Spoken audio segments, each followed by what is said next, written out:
Good morning everyone. Current affairs की series में 4 मार्च पे हम पहुंच चुके हैं और यहाँ पे द हिंदू पीआईबी के करंट अफेयर्स को हम एमसीक्यू के थ्रू कवर करने वाले हैं। देखिए, एमसीक्यूज की जो हमारी सीरीज है इसको करने का रीजन ये है because I have told you time and again कि बुक्स पढ़ना ठीक है, वो एक आपका काम है जो आप करते हैं, न्यूज़पेपर पढ़ते हैं, बुक्स पढ़ते हैं, अपनी स्टैंडर्ड बुक्स को कवर करते हैं, फिर करंट अफेयर्स की मैगजीन पढ़ते हैं। बट अगर एग्जाम में जो एमसीक्यूज पूछे जाते हैं उसका आंसर नहीं कर पाएंगे तो आपको मार्क्स नहीं मिलेंगे, इर्रिस्पेक्टिव ऑफ द फैक्ट कि आपने कितने ही मैगजीन्स या कितने ही न्यूज़पेपर्स क्यों ना पढ़े हों। इसी वजह से हम एमसीक्यूज जो है वो डेली बेसिस पे प्रैक्टिस करते हैं। हालांकि यस, करंट अफेयर्स के लिए भी मैं आपको कहता हूं करने के लिए, but MCQs are extremely important for your prelims exam क्योंकि वहां पर एमसीक्यूज ही आपसे पूछे जाएंगे। This is brief introduction about me. My name is Prince Luthra, all India rank 577 from UPSC CSC 2014 batch. एक बार टॉपिक्स देख लेते हैं जो आज हम डिस्कस करने वाले हैं। तो यहाँ पे हमारा डिस्कशन होगा डेजर्ट फ्लैग 6 एक्सरसाइज जो है इसको लेकर कुछ नई चीजें हम डिस्कस करने वाले हैं। ब्लैक ब्राउड बॉबलर के बारे में जानेंगे, Karnataka engineering research and development policy को डिस्कस करते हुए पर्पल रेवोल्यूशन के बारे में भी डिस्कशन हमारा होगा। डिब्रू साइकोवा नेशनल पार्क को इसकी लोकेशन वाइज देखेंगे। अरोमा मिशन क्या है, ये आपके मेंस के लिए भी काफी इंपॉर्टेंट है, पूछा जा सकता है। देन खुजलीगर क्या है, इसको जानेंगे। इसके बाद मोबाइल ट्रेन रेडियो कम्युनिकेशन को डिस्कस करते हुए वर्ल्ड वाइल्ड लाइफ डे को लेकर एक क्वेश्चन हमने बनाया है। और फिर फाइनली कॉम्बैट ट्रेनिंग एक्सरसाइजेस जो मैच द फॉलोइंग करना है वो एक क्वेश्चन डिस्कस करने वाले हैं। अगर आपको नोटिफिकेशंस मिल रहे हैं वीडियोस के तो बहुत अच्छी बात है, नहीं तो नीचे डिस्क्रिप्शन में एक फॉर्म दिया है, वहां पर आप अपनी इन्फॉर्मेशन दे सकते हैं और आपको आपके व्हाट्सएप के ऊपर ही सारे ये जो नोटिफिकेशंस होते हैं वो प्रोवाइड किए जाएंगे। या फिर आप यहाँ पर बेल आइकन को प्रेस कर दीजिएगा और बेल आइकन को प्रेस करने के बाद आपको ऑल बटन को प्रेस करना है सो दैट आपको सारे नोटिफिकेशंस जो है वो मिल जाए। चलिए, जो नेटबुक आईएएस की एप्लीकेशंस है, देयर आर 2 एप्लीकेशंस। यहाँ पे आपको नेटबुक आईएएस के ऊपर फ्री कोर्सेज मिल जाएंगे, इसको आप एनरोल कर सकते हैं, इस पे सब्सक्राइब कर सकते हैं। एंड एक और नेटबुक की एप्लीकेशन है जिसके ऊपर आपको रेगुलर बेसिस पे करंट अफेयर्स का फ्री मटेरियल मिलता है जिसको आप ज्वाइन कर सकते हैं। If you are interested in covering last 1 year current affairs तो आप टेक्स्ट बुक पे जाके दिस इज द कोर्स जो कि लाइव कोर्स हमारा चल रहा है, इसमें एनरोल कर सकते हैं। You can use the PL20 code. आप जल्दी से अपने मार्क्स को जो आपका टारगेट है उसको सेट करें। यहाँ पे कट ऑफ जो लोग नए जुड़े हैं उनके लिए बता देता हूँ, 6 एमसीक्यूज की हमने कट ऑफ रखी होती है क्योंकि 6 एमसीक्यूज आपके ठीक होते हैं respective of the negative marking. तो 120 का स्कोर हम यहाँ पे एज्यूम कर लेते हैं कि आपका आ रहा है और वो एक काफी सेफ स्कोर माना जाता है। हालांकि yes, this is the first bracket जो कि मेरा पर्सनल फेवरेट ब्रैकेट और मुझे लगता है कि हर स्टूडेंट को यहीं पे ही स्कोर करना चाहिए। शुरुआती दौर में ना भी हो बट ग्रेजुअली आपको इंप्रूव करते हुए अपर ब्रैकेट्स में आना चाहिए। नीचे के ब्रैकेट में भी आते हैं अगर आपका स्कोर तो भी आप उसे इंप्रूव कर सकते हैं, उसमें कोई परेशानी की बात नहीं, ग्रेजुअली आपका स्कोर इंप्रूव हो जाएगा। नोट मेकिंग काफी जरूरी है, तो जब आप वीडियोस देखते हैं तो नोट मेकिंग जरूर करिएगा, बट फर्स्ट टाइम जब आप वीडियो देखते हैं तब नोट मेकिंग मत करिएगा क्योंकि आप फर्स्ट टाइम जब आप कोई भी चीज देखते हैं, चाहे कोई बुक पढ़ते हैं, आप नोट्स बनाते हैं किसी वीडियो में से, तो वहां पर बहुत सारी चीजें आपको अननेसेसरी आपके नोट्स में चली जाती हैं। जब आप सेकंड या थर्ड टाइम वीडियो को देखते हैं या कोई बुक को रीड करते हैं, ओनली देन आप नोट मेकिंग उसमें से करिएगा। आज के पहले क्वेश्चन पे चलते हैं। The first question talks about, यहाँ पे एक्सरसाइज डेजर्ट फ्लैग 6 के बारे में पूछा गया कि बताएं इसको लेकर इनकरेक्ट स्टेटमेंट कौन सी। ध्यान रखिएगा, गलत पूछा है आपसे, सही नहीं पूछा है। It is an annual multinational large force employment warfare exercise hosted by the Oman air force. हो सकता है ओमान एयरफोर्स के द्वारा ये multi national large force employment exercise करी जा रही हो। It aims to provide operational exposure to participating forces to undertake simulated air combat operations in a controlled environment. तो हो सकता है सिमुलेटेड एनवायरमेंट कुछ प्रोवाइड किया जाता हो ताकि यहाँ पे कंट्रोल्ड एनवायरमेंट में एक्सरसाइज के जो स्किल्स हैं उनको प्रैक्टिस किया जा सके। इसके बारे में सोचिए, एक्सरसाइज डेजर्ट फ्लैग 6 का मतलब यहाँ पे होगा 6th एडिशन, ठीक है, ध्यान रखिएगा। तो यहाँ पे सोचिए इसके बारे में, फिर इसके बारे में हम डिस्कशन करते हैं।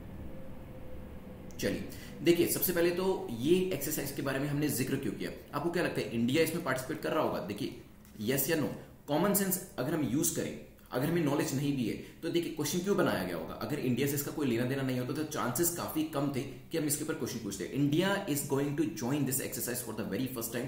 इंडिया पहली बार इसके अंदर पार्टिसिपेशन अपना देने जा रहा है, इसी वजह से ये एक्सरसाइज इंपॉर्टेंट हो जाती है एग्जाम के लिए। So Indian air force is participating in exercise desert flag 6 जो कि यूएई एयरफोर्स के द्वारा ऑर्गेनाइज करी जा रही है। तो आपकी पहली जो स्टेटमेंट है वो आपकी इनकरेक्ट हो जाती है। बट यस, यहाँ पे एक सिमुलेटेड एनवायरमेंट, देखिए आपको पता है कि सिमुलेशन, जो लोग थोड़ा बहुत भी इसके बारे में जानकारी रखते हैं कि जो एयर पायलट्स होते हैं आपके, जो प्लेन्स वगैरह को उड़ाते हैं, तो उनको एक सिमुलेटेड ट्रेनिंग दी जाती है। ऐसा नहीं कि हर बार वो प्लेन में बैठ कर ही प्लेन उड़ाना सीखते हैं। सबसे पहले तो उनको सिमुलेटेड एक ऐसा एनवायरमेंट क्रिएट किया जाता है, जैसे कि आप वीडियो गेम्स खेलते हैं तो उसमें ऐसा ही लगता है एक्चुअल में आप प्लेन उड़ा रहे हैं, बट एक वो सिमुलेटेड कंट्रोल्ड एक रूम के अंदर इस तरीके का स्ट्रक्चर क्रिएट किया जाता है जहां पर ये किया जाता है। तो वैसे ही एक यहाँ पे सिमुलेटेड एयर कॉम्बैट एनवायरनमेंट जो है वो क्रिएट किया गया, ताकि जो आपके एयर फोर्सेस में लोग होते हैं, ऑफिसर्स होते हैं, वो प्रैक्टिस कर सके। तो यहाँ पे सेकंड जो स्टेटमेंट है वो आपकी करेक्ट हो जाती है। इसके अंदर कौन कौन सी कंट्रीज पार्टिसिपेट कर रही हैं, अगर आप नाम जानते हैं तो मुझे जरूर बताइएगा कमेंट सेक्शन के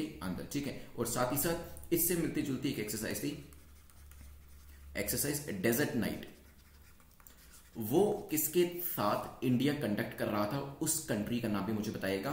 हम जितनी भी चीजें यहां पढ़ेंगे, एक क्वेश्चन का मतलब ये नहीं है कि उसमें एक ही चीज पढ़ेंगे, उससे एसोसिएटेड चीजें जो हमने पहले पढ़ी हैं उसको भी साथ साथ रिवाइज करते हुए चलेंगे और कमेंट सेक्शन में आंसर आप यहां पे करने वाले हैं। चलिए फर्स्ट क्वेश्चन हमारा कंप्लीट होता है, चलते हैं। यहाँ पे देखिए आपको इनकरेक्ट बताना था ना, तभी आपका आंसर जो था यहाँ पे ए था, ठीक है। पहला जो स्टेटमेंट है वो इनकरेक्ट है, सेकंड इज करेक्ट, और आपको बताना क्या था, इनकरेक्ट ही बताना था। So A is the correct answer. Second question पे चलते हैं। सेकंड क्वेश्चन बात कर रहा है ब्लैक ब्राउड बॉबलर के बारे में। ब्लैक ब्राउड बॉबलर को लेकर पूछा गया है कि बताएं करेक्ट स्टेटमेंट कौन सी है। तीन स्टेटमेंट है, इवन तो हमने इस स्पीसीज को लेकर पहले भी क्वेश्चन पूछा है, लेकिन वहां पर कुछ हमने अलग से फैक्ट्स पूछे थे, अभी कुछ नए फैक्ट्स जो हैं उसको लेकर यहाँ क्वेश्चन बनाए गए। It is a newly discovered in south eastern Kalimantan part of Borneo. तो ये एक न्यूली डिस्कवर्ड स्पीसीज है जिसको कहां पे पाया गया, बोर्नियो के अंदर हो सकता है। This bird is often called the biggest enigma in Indonesia ornithology. Ornithology क्या होती है, basically it is the study of birds, ठीक है। तो यहाँ पे ये इंडोनेशिया की ऑर्निथोलॉजी के अंदर एक एनिग्मा, एक पहेली की तरह हो सकता है। It is listed as endangered in the IUCN list of threatened species. तो यहाँ पे इसका जो स्टेटस है IUCN रेड लिस्ट के हिसाब से वो भी बता दिया गया है। सोचिए फिर करते हैं डिस्कशन।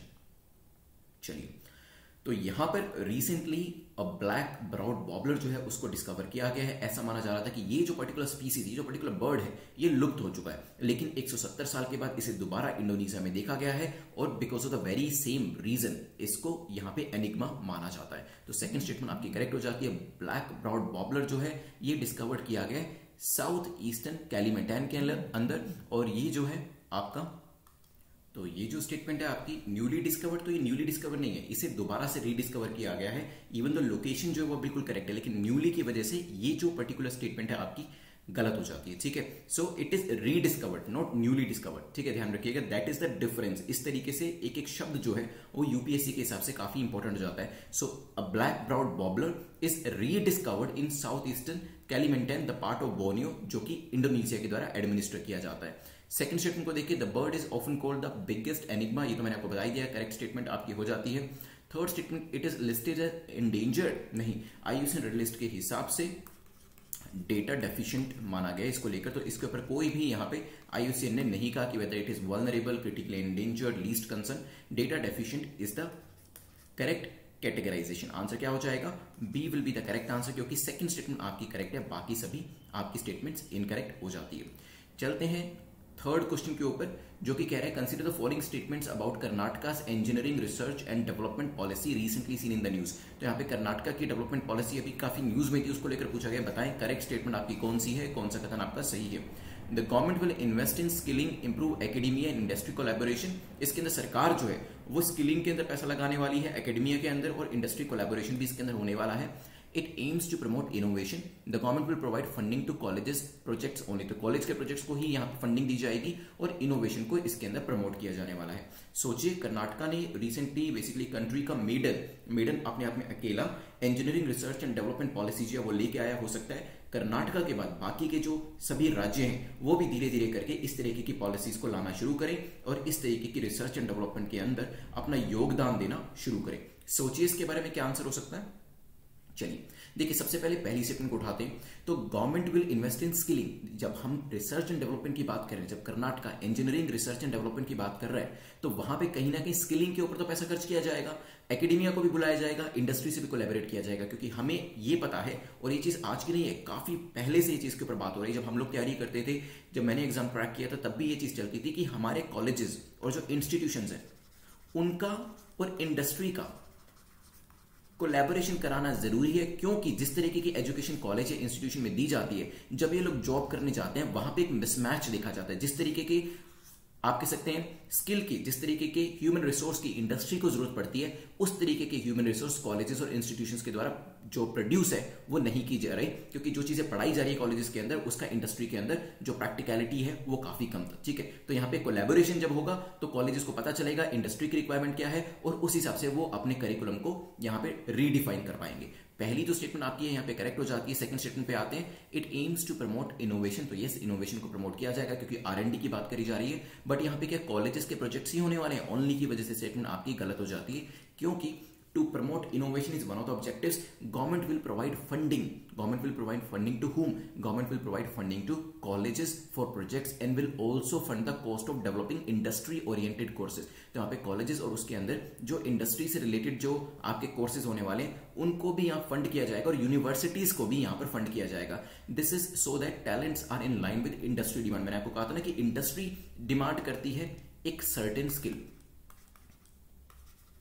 इंडस्ट्री डिमांड करती है कि मुझे 10 लोगों को हायर करना है लेकिन उसके पास ये स्किल्स होने चाहिए। अब कॉलेजेस जो हैं, ये यूनिवर्सिटीज जो हैं, वो हजारों लोग प्रोड्यूस कर रही है, हजारों यहाँ पे जो हमारे यूथ है वो जॉब के लिए प्रोड्यूस कर रही है, लेकिन उनकी जो स्किल्स है, स्किल्स तो उनके पास भी है, but they are not matching with the skills required by the industry. जो इंडस्ट्री के अंदर स्किल्स की रिक्वायरमेंट है और जो यूनिवर्सिटी उनको दे रही है उनके बीच में मिसमैच है। इसी वजह से इंडस्ट्री को कहा है कि कोलैबोरेट करो, और इंडस्ट्री कह रही है हम सिर्फ कोलैबोरेट ही नहीं करेंगे, हम आपको कोर्सेज से कंसर्निंग फंड भी करेंगे। इसी वजह से देखिए, मैं पब्लिक यूनिवर्सिटी या गवर्नमेंट यूनिवर्सिटीज के बारे में तो नहीं जानता, लेकिन I have seen in the various private universities कि वहां पर इस तरीके के कोर्सेज, किस तरीके के, जो जहां पे आपको बिटकॉइंस के बारे में बताया जाता है, क्योंकि उनको लगता है कि this is the future thing जो कि आने वाली है। साथ ही साथ blockchain technology, yes, blockchain technology के ऊपर अलग से कोर्सेज बने हुए मैंने काफी सारी प्राइवेट यूनिवर्सिटीज में देखा है। ऐसा क्यों किया जा रहा है? क्योंकि उनको पता है this is the requirement of the future. और अभी आगे आने वाले टाइम में इंडस्ट्री और जब कॉलेज का और भी कोलैबोरेशन हो रहा है तो इंडस्ट्री खुद ही कहेगी कि आप ब्लॉकचेन टेक्नोलॉजी के ऊपर आप कोर्स स्टार्ट करो, मैं आपके बच्चों को हायर करूंगा और मैं आपको फंड भी कर रहा हूं, क्योंकि मुझे 20 लोगों की रिक्वायरमेंट है तो आप 20 लोगों का एक बैच बनाओ, या मुझे 200 लोगों की रिक्वायरमेंट है आप 200 लोगों का एक बैच बनाओ और ब्लॉकचेन टेक्नोलॉजी के बारे में 2 साल का कोर्स चलाओ। मैं कोर्स को फंड भी करूंगा और आपके जो यहाँ पे ह्यूमन रिसोर्स आप पैदा करेंगे उसको मैं हायर भी करूंगा। ठीक है, तो ये कोलैबोरेशन काफी जरूरी है जो कि अभी देखा भी जा रहा है। आंसर क्या हो जाएगा? सेकंड स्टेटमेंट हमारी इनकरेक्ट थी, first is correct, answer will be A. चलिए ना, यहाँ पे ये जो इन्फोग्राफिक है वो ले लीजिएगा, आप अपने नोट्स में ऐड कर लीजिएगा। चलते हैं क्वेश्चन नंबर 4 के ऊपर। क्वेश्चन नंबर 4 बात करता है with reference to purple revolution consider the following statements. आपको बताना है कौन सी स्टेटमेंट दोनों में से करेक्ट है पर्पल रेवोल्यूशन को लेकर। पहली कहती है lavender cultivation is called purple revolution. तो लेवेंडर का जब कल्टीवेशन किया जाएगा उसे पर्पल रेवोल्यूशन के तौर पर जाना जाता है। It is to support domestic aromatic crop based agro economy by moving from imported aromatic oils to home grown varieties. तो यहाँ पे किया क्या जा रहा है? बेसिकली जो एरोमेटिक ऑयल जिसकी डिमांड अभी मार्केट में बढ़ रही है और जो आपका अपर मिडिल क्लास है या फिर उससे ऊपर का इवन होटल्स के अंदर भी इस तरीके की जो रिक्वायरमेंट है ऑयल्स की, एरोमेटिक ऑयल्स की, वो काफी ज्यादा है। तो वहां पर किस तरीके से डोमेस्टिक एरोमेटिक क्रॉप्स जो है उसको बढ़ावा देकर इसमें इंपोर्ट को कम किया जा सकता है और रादर इंडिजिनस प्रोडक्शन किया जा सकता है और एक्सपोर्ट भी किया जा सकता है, इसकी बात करी गई है। सोचिए, आपको बताया गया है कि कौन सी स्टेटमेंट करेक्ट है, ये आपको बताना है, फिर डिस्कस करते हैं। चलिए देखिए, अराउंड 500 फार्मर्स, 500 फार्मर्स जो कि दोदा डिस्ट्रिक्ट जम्मू के हैं, उन्होंने अपनी इनकम को 4 गुना कर दिया। ठीक है, 2022 तक सरकार तो कहती है कि हम फार्मर्स की इनकम को डबल करेंगे, और यहाँ पे जो फार्मर्स हैं उन्होंने ही अपना एक इनिशिएटिव लेते हुए, इवन तो सरकार का भी योगदान इसमें रहा है, उन्होंने अपनी इनकम को 4 गुना कर दिया है, क्योंकि पहले वो मेज उगाया करते थे और अभी उन्होंने शिफ्ट किया लेवेंडर कल्टीवेशन की तरफ। ठीक है, यहाँ पे इसे पर्पल रेवोल्यूशन के तौर पे देखा जा रहा है, क्योंकि किसान की आय जब बढ़ेगी तो डेफिनेटली आप कह सकते हैं कि जो एक लोअर तबका होता है उसके पास परचेजिंग पावर आएगी। It was possible due to initiative taker under the aroma mission. Aroma mission के अंदर सरकार ने काफी सारे इनिशिएटिव लिए हैं, जिसकी वजह से जो फार्मर्स हैं, किसान हैं, उनकी इनकम 4 गुना हुई है। उन्होंने बस एक शिफ्ट किया, पहले मेज उगाया करते थे और उसके बाद शिफ्ट कर दिया लेवेंडर की तरफ। ठीक है, इन जम्मू अगर बात करें, क्योंकि लेवेंडर हर जगह नहीं उगाया जा सकता है, एक स्पेसिफिक एरिया इसको चाहिए होता है, एक स्पेसिफिक टेम्परेचर चाहिए होता है। In Jammu had their income quadruple, ये तो हो गया। ठीक है, तो यहाँ पे ये भी आपको पता चल गया कि लेवेंडर की बात करी जा रही है। पहली स्टेटमेंट ठीक हो जाती है और सेकंड स्टेटमेंट भी आपकी ठीक है। ये तो मैंने आपको एक्सप्लेन करते हुए ही बता दिया था, क्योंकि अगर लेवेंडर या फिर दूसरे एरोमेटिक ऑयल्स जो है उसकी प्रोडक्टिविटी या प्रोडक्शन जो है इंडिया के अंदर करी जाती है, तो आने वाले टाइम में इनको इंपोर्ट भी नहीं करना पड़ेगा और साथ ही साथ इंडिजिनस डिमांड को केटर करने के बाद जो यहाँ पे ऑयल बचेंगे हम उसको एक्सपोर्ट भी कर सकते हैं, क्योंकि फॉरेन मार्केट्स के अंदर भी इसकी एरोमेटिक ऑयल्स की काफी ज्यादा रिक्वायरमेंट रहती है। सो आंसर क्या हो जाएगा? C will be the correct answer. चलिए चलते हैं क्वेश्चन नंबर 5 के ऊपर, जो कि डिब्रू साइखोवा नेशनल पार्क को लेकर है। पूछा कि इसकी लोकेशन बताएं, कहां पर है ये? असम, अरुणाचल प्रदेश, मणिपुर या मेघालय। रिसेंटली न्यूज थी wetland is 500 metre away from the oil well, जिसमें अभी एक एक्सप्लोजन जो था कुछ टाइम पहले देखा गया था, और इसी की वजह से ये क्वेश्चन जो है यहाँ पे बनाया गया है। सोचिए, फिर करते हैं डिस्कशन। चलिए, बेसिकली डिब्रू साइखोवा का एक बार जिक्र दोबारा हुआ था न्यूज़पेपर के अंदर। इवन द न्यूज़ जो थी, ये जो एक्सप्लोजन की थोड़ी पुरानी थी, तो यहाँ पे क्योंकि इसका जिक्र दोबारा हुआ तो इसके ऊपर क्वेश्चन बनाया गया। Dibru Saikhowa is quite easy. यहाँ पे कहाँ पे लोकेट करता है? It is in Assam. A is the correct answer. Dibru Saikhowa national park एक नेशनल पार्क है जो कि असम, डिब्रूगढ़, तिनसुकिया डिस्ट्रिक्ट जो बिल्कुल लास्ट में जाके पड़ता है, वहां पर लोकेट करता है। It was designated as biosphere reserve. इसे बायोस्फीयर रिजर्व के तौर पे डेजिग्नेट किया गया है 1997 के अंदर। ठीक है, ध्यान रखिएगा। चलते हैं क्वेश्चन नंबर 6 के ऊपर चलते हैं। क्वेश्चन नंबर 6 पे जाने से पहले crack UPSC exam in 200 days की सीरीज को आप एनरोल कर सकते हैं exam.netmock.com पे जाकर। और मैं आपको यही कहूंगा कि अगर आप अपकमिंग प्रीलिम्स 2021 देना चाहते हैं तो क्रैक यूपीएससी एग्जाम इन 100 डेज की सीरीज को आप एनरोल कर सकते हैं। 100 डेज के अंदर मिनिमम पॉसिबल टाइम के अंदर आपके जो सबसे ज्यादा इंपॉर्टेंट आपके टॉपिक्स होने वाले जो कि एग्जाम ओरिएंटेड है, जिसमें आपका स्टैटिक और करंट दोनों कवर किया गया है, वो आप यहां पर कर सकते हैं कम से कम मिनिमम टाइम के अंदर। तो 2 से 2.5 घंटे का टाइम यहाँ पे आपको देना पड़ेगा। और अगर आप थोड़ा सा ज्यादा टाइम देंगे तो आई रिक्वेस्ट यू कि थोड़ा सा ज्यादा टाइम दें। और अगर आप 3 से 4 घंटे का टाइम दे देते हैं तो you can enrol in the crack UPSC exam in 200 days की सीरीज। इसके अंदर आपको काफी सारे प्रैक्टिस के लिए जो क्विजेज है वो भी दिए जाएंगे, अलोंग विद द लेक्चर्स, जो कि class lectures and MCQ videos जो है वो मैं आपको देता हूं। तो काफी जो पूरा प्रोग्राम रहने वाला है, इसमें 2 ही कंपोनेंट काफी इंपॉर्टेंट रहेंगे। एक है आपके वीडियो लेक्चर्स, सेकंड आपके क्विजेस। दोनों अगर आप अच्छे से करके जाते हैं then your probability to crack this examination वो काफी ज्यादा बढ़ जाती है। तो exam.netmock.com पे जाकर आप इसके अंदर एनरोल कर सकते हैं। चलते हैं क्वेश्चन नंबर 6 के ऊपर। चलिए, क्वेश्चन नंबर 6 की बात करें। With reference to aroma mission consider the following statements. आपको बताना है कौन सी स्टेटमेंट इनकरेक्ट है, कौन सा कथन यहां पर गलत है। पहला कहता है CSIR aims to bring transformative changes in the aroma sector through desire intervention. तो क्या इसमें CSIR का रोल है जो कि ट्रांसफॉर्मेशन लाना चाहता है? The mission will promote the cultivation of aromatic crops for essential oils that are in great demand by the aroma industry. इसमें क्या होगा, जो एरोमेटिक क्रॉप्स है उनके प्रमोशन किया जाएगा कि किस तरीके से उसको ज्यादा से ज्यादा कल्टीवेट किया जाए और यहाँ पे एरोमा इंडस्ट्री जो है उसको डेवलप किया जाए। सोचिए।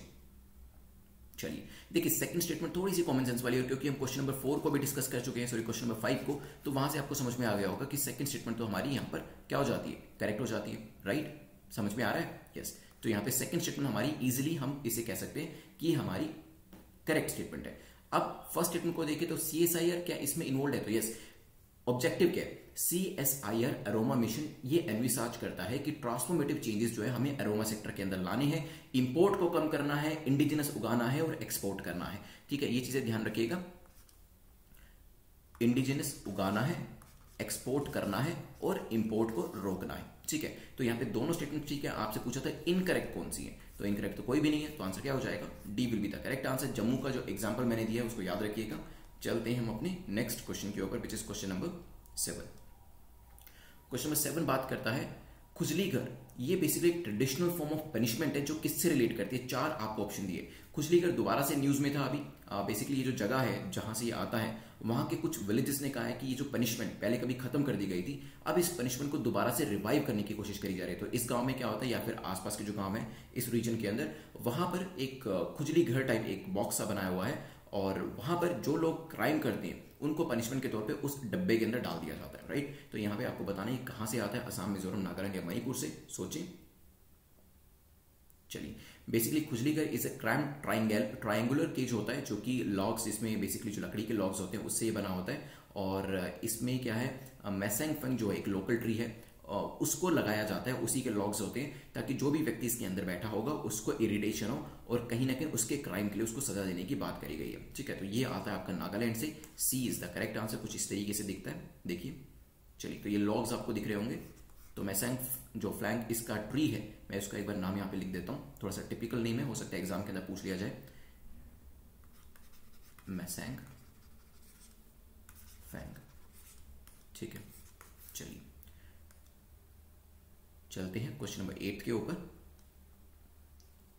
क्वेश्चन नंबर 8 बात करता है मोबाइल ट्रेन रेडियो कम्युनिकेशन के बारे में, और पूछा गया इसको लेकर बताएं कौन सी स्टेटमेंट आपकी करेक्ट है, कौन सा कथन आपका सही है। It can play an important role in preventing train accidents and reducing delay. तो इसमें जो ट्रेन जो है उसमें देरी हो जाती है, डिले हो जाती है या फिर एक्सीडेंट्स होते हैं, उसको रोकने में हेल्प करेगा ये। And MTRC acts in a similar way so that air traffic controller for aircraft. तो यहाँ पे MTRC जो है वो कोशिश करे इस तरीके का system air traffic controller ATC के लिए भी ला दिया जाए, सॉरी ARC के लिए भी ला दिया जाए। सोचिए, फिर करते हैं डिस्कशन। चलिए, तो यहाँ पे mobile train radio communication system जो एक effective and technologically advance communication system है, जो कि काफी इंपॉर्टेंट रोल प्ले करेगा, जिससे कि आगे आने वाले टाइम में ट्रेन जो डिलेज होती हैं, ट्रेन के जो एक्सीडेंट्स होते हैं, उनको रोका जा सकता है। That is the correct statement. Even MTRC ने भी कहा है कि एयर ट्रैफिक कंट्रोलर के लिए भी हम इस तरीके के जो सिस्टम है वो लाने की कोशिश करेंगे। ठीक है, मोबाइल ट्रेन रेडियो कम्युनिकेशन जो MTRC है, ये एक सिस्टम है जिसे कमीशन किया गया वेस्टर्न रेलवे के द्वारा, मुंबई के अंदर शुरू किया गया। हो सकता है आगे आने वाले टाइम में बाकी जगह भी इसे इंप्लीमेंट कर दिया जाए। ध्यान रखिएगा, this is the first time that MTRC is commission in Indian railways. System monitor करता है, ट्रैक करता है कम्युनिकेशन को बिटवीन ट्रेन्स। तो एक ट्रेन से दूसरी ट्रेन में कंट्रोल रूम में किस तरीके से कम्युनिकेशन हो रहा है, उसके ऊपर इसमें ध्यान दिया जाता है। This is the first time that MTRC is commission in Indian railways. ये भी चीज ध्यान रखिएगा। तो ये भी एक स्टेटमेंट बन के आ सकती है। दोनों स्टेटमेंट ठीक होने की वजह से आंसर क्या हो जाएगा? सी। चलिए, क्वेश्चन नंबर 9 पे चलते हैं। क्वेश्चन नंबर 9 जो है बात करता है वर्ल्ड वाइल्ड लाइफ डे के बारे में, पूछा है इसको लेकर बताएं आप इनकरेक्ट स्टेटमेंट को से। ध्यान रखिएगा, करेक्ट नहीं पूछा है, अभी इनकरेक्ट पूछा है। मिसरीडिंग मत करिएगा, क्योंकि मिसरीडिंग से गलती होगी, क्वेश्चन के आते हुए क्वेश्चन गलत होगा तो बहुत ज्यादा बुरा आपको लगने वाला है। ठीक है, क्वेश्चन को देख लेते हैं जो कि वर्ल्ड वाइल्ड लाइफ डे को लेकर है। पहला क्या स्टेटमेंट कहता है, the day will be celebrated by world wild life fund.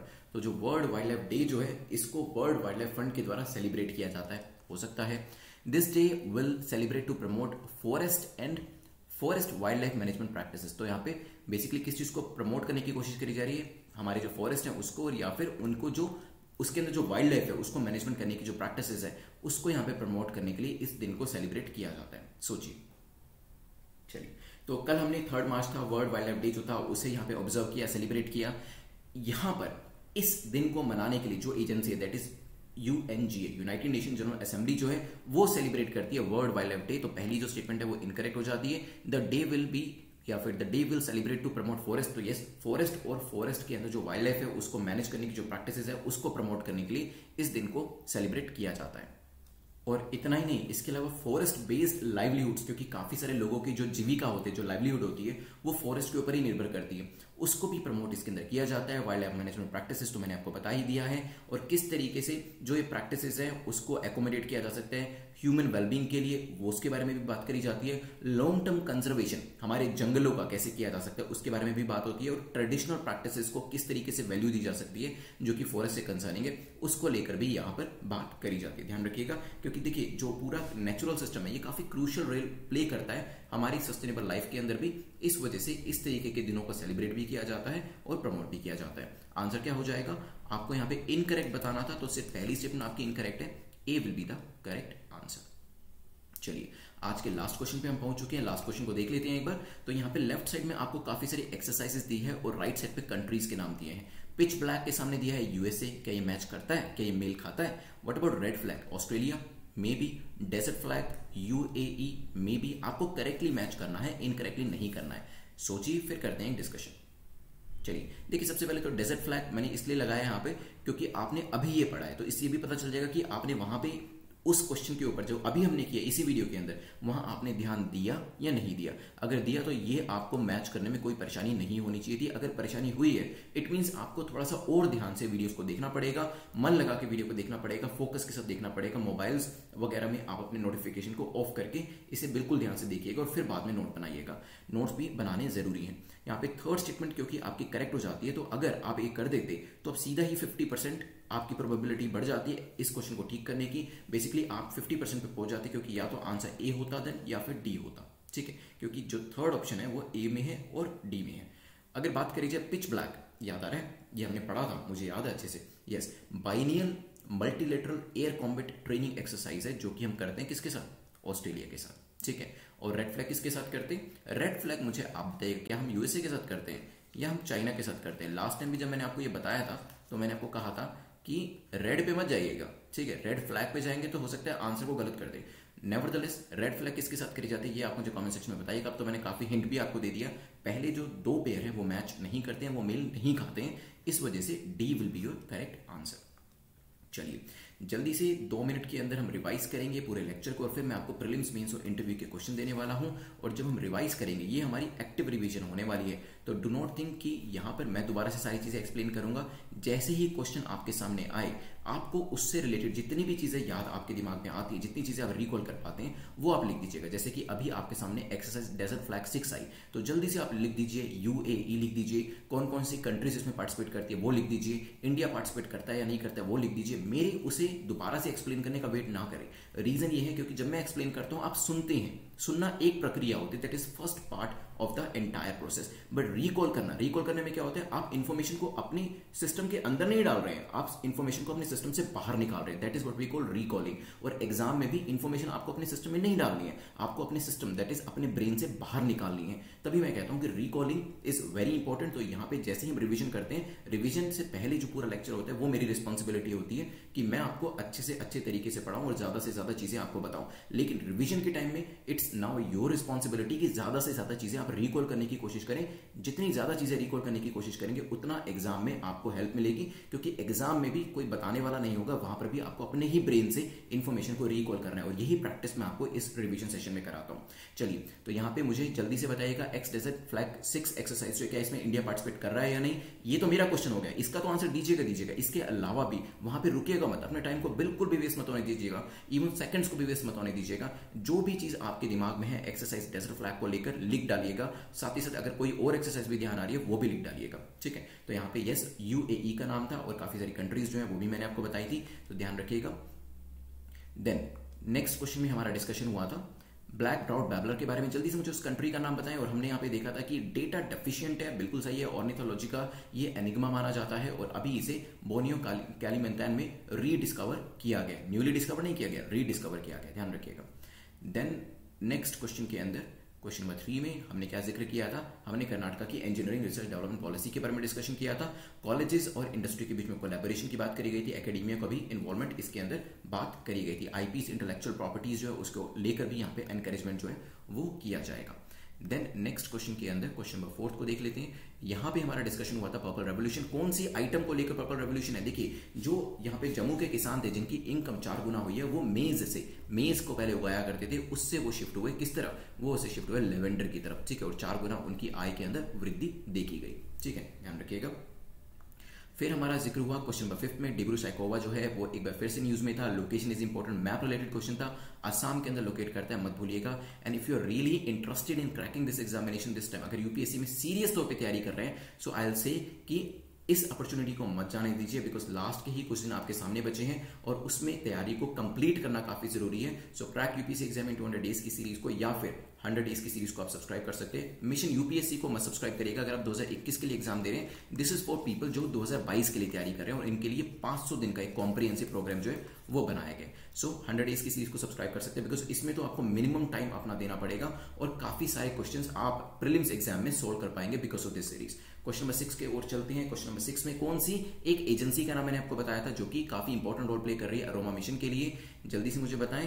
साथ में हमने ये भी देखा था कि हमें इंडिजिनस प्रोडक्शन करना है, एक्सपोर्ट करना है इंडिजिनस डिमांड को केटर करने के बाद, और माइनस हमें इंपोर्ट करना है, ठीक है। सो CSIR का नाम था, मत भूलिएगा इसको भी अभी। चलिए नेक्स्ट क्वेश्चन नंबर 7 में हमने देखा था खुजली कर कहां से आए थे, जल्दी से बताएं। सजा देने के लिए होते हैं और मैंने यहाँ पे आपको एक लोकल ट्री का नाम भी बताया था जिसका नाम था Masang Fung. Nagaland is the correct answer, ये चीज भी आप ध्यान रखिएगा। गुड, चलिए क्वेश्चन नंबर 8 को देख लेते हैं। क्वेश्चन नंबर 8 में क्या था, यहां पे हमने डिस्कशन किया था mobile train radio communication MTRC को लेकर। तो MTRC जो है वो बेसिकली ट्रेन्स के अंदर फर्स्ट टाइम जो है वो डाला जा रहा है। और कौन सा यहाँ पे डिवीजन की बात करें, जोन की बात करें तो वेस्टर्न जोन जो है उसको पहले लेके आ रहा है और फिर बाद में बाकी सारे जगह पे भी इसे इंप्लीमेंट किया जा सकता है, ध्यान रखिएगा इस चीज को। और ARC के अंदर भी इसे लाने की बात करी गई है। चलिए नेक्स्ट क्वेश्चन को देख लेते हैं। क्वेश्चन नंबर 9 जो है बात कर रहा है वर्ल्ड वाइल्ड लाइफ डे, कौन इसको सेलिब्रेट करता है, जल्दी से बताएं। यहाँ पे प्रमोशन किस चीज का किया जाता है, देखिए अभी कल ही हमने इसे सेलिब्रेट किया है और प्रमोशन इसके अंदर कैसे कंजर्वेशन किया जाए, फॉरेस्ट को कैसे प्रोटेक्ट किया जाए और कैसे जो वाइल्ड लाइफ मैनेजमेंट की प्रैक्टिसेस है उसको बढ़ावा दिया जाए। लॉन्ग टर्म कंजर्वेशन के अलावा किस तरीके से यहाँ पे ट्रेडिशनल प्रैक्टिसेस का कंजर्वेशन है उसको लेकर भी बात करी गई है। And it is celebrated by UNGA, that is UNGA, United nation general assembly. Last में हमारी कुछ एक्सरसाइजेस थी जिसमें रेड फ्लैग का आंसर आप मुझे कमेंट सेक्शन में देने वाले हैं। पिच ब्लैक मैंने ऑस्ट्रेलिया बता दिया है, desert flag is anyway UAE. तो यहाँ पे एक्सरसाइज के ऊपर क्वेश्चंस पहले भी आए हैं, आगे भी आ सकते हैं, और आप लोग कमेंट सेक्शन में भी इसके बारे में मुझे आंसर करने वाले हैं कि ट्रॉपिक्स क्या है। ट्रॉपिक्स के बारे में हमारा जिक्र हुआ था, राइट। तो ट्रॉपिक्स क्या है ये आप मुझे बताइएगा। क्या ये कोई एक्सरसाइज है या कुछ और है? अगर उसके बारे में जितनी ज्यादा से ज्यादा जानकारी देंगे उतना ही अच्छा रहेगा। मेंस का क्वेश्चन देख लीजिए, what is purple revolution and how it will help India. देखिए मेंस के अंदर जो क्वेश्चंस होते हैं सारे के सारे टिपिकल क्वेश्चंस नहीं होते हैं, उसमें कुछ सिंपल क्वेश्चंस भी आते हैं। दिस इज वन ऑफ दो सिंपल क्वेश्चन जिसमें सुनने में समझने में कोई दिक्कत नहीं है, सिंपल स्ट्रेट फॉरवर्ड क्वेश्चन है, लेकिन आंसर करने में परेशानी होगी। सोचिएगा पर्पल रेवोल्यूशन के बारे में और इंडिया को किस किस आयाम से, डायमेंशन से ये हेल्प करने वाला है, इसका आंसर करिएगा।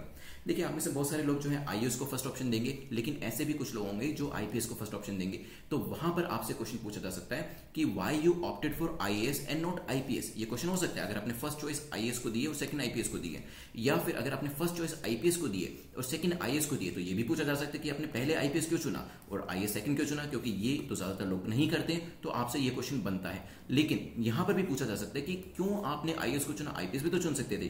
तो यहां पे दोनों तरीके के क्वेश्चन आपके सामने आ सकते हैं, पहले भी इस तरीके के क्वेश्चन पूछे गए हैं, आगे भी पूछे जा सकते हैं। तो इसका आंसर आप करिएगा। अगर आप पहले नंबर पे आईएएस देने वाले हैं, दूसरे पे आईपीएस या कोई और सर्विस, तो बताइएगा कि आईएएस नंबर 1 पे क्यों है। और अगर आप आईपीएस पहले देना चाहते हैं या आईएफएस पहले देना चाहते हैं, या कुछ लोग अब रेवेन्यू सर्विस भी पहले नंबर पे देते हैं, तो उनसे भी पूछा जा सकता है कि जब सभी आईएएस देते हैं तो आपने फॉरेन सर्विस क्यों चुना, आपने रेवेन्यू सर्विस क्यों चुना, आपने पुलिस सर्विस क्यों चुना। तो ये क्वेश्चन जो है आपको इंटरव्यू के तौर पे आंसर करना है। कल हमने सेकंड चैनल के ऊपर एक 45 मिनट्स का मोस्ट इंपोर्टेंट एमसीक्यूज का एक वीडियो डाला था, उसे जरूर देख लीजिएगा। इसमें बीच बीच में आपको काफी सारे दूसरे चैनल के ऊपर वीडियोस मिलने वाले हैं और इसे अब दोबारा से रिएक्टिव हम करने वाले हैं, तो वो वीडियो जरूर देख लीजिएगा। जिन लोगों को ग्रुप के बारे में पता है तो बहुत अच्छी बात है, नहीं पता है तो दीज आर द हैंडल्स जिसके ऊपर जाकर आप मेंस के ग्रुप को और इंटरव्यू के ग्रुप को ज्वाइन कर सकते हैं। वेरी मैच्योर ऑडियंस, यहाँ पे आप अपने आंसर्स को रिकॉर्ड करके दे सकते हैं या फिर लिख कर मेंस के आंसर्स को सबमिट करा सकते हैं। डिस्क्रिप्शन में जो फॉर्म दिया उसे फिल कर लीजिएगा ताकि आपको नोटिफिकेशन डायरेक्टली आपके मोबाइल पे मिल जाए, इवन दो अगर यूट्यूब आपको नहीं भी भेजता है तो। अब जल्दी से अपने मार्क्स लिखें, 6 अच्छे से ज्यादा है देन कांग्रेचुलेशंस, लेस देन 6 है तो भी कोई बात नहीं। सेकंड टाइम थर्ड टाइम जब आप वीडियो को देखेंगे अपने नोट्स जरूर बना लीजिएगा, ठीक है। Note making is very important, क्योंकि फाइनली एग्जाम में जब आपका एग्जाम आपके सामने आएगा तब कोई वीडियो देखने का टाइम नहीं होगा, कोई बड़ी बड़ी मोटी मोटी किताबें पढ़ने का टाइम नहीं होगा। वहां पर आपके जो क्रिस्प नोट्स होंगे ना वही आपकी हेल्प करेंगे, जो आपने खुद अपने हाथों से बनाए या खुद टाइप करके बनाए, ठीक है। That's why I always emphasize कि note making is very important. Time consuming exercise तो है, लेकिन ये सारी चीजें जो आप एक्सरसाइज अभी करेंगे, जितनी मेहनत अभी करेंगे, जितना हार्डवर्क अभी डालेंगे, लास्ट में यही नोट्स आपको काफी हेल्प करेंगे एग्जाम को क्रैक करने के लिए। चलिए, टेलीग्राम का ग्रुप जो है लिंक नीचे डिस्क्रिप्शन में दिया गया है, उसे ज्वाइन कर लीजिएगा। Thanks for watching, have a nice day, I will see you very soon, take care.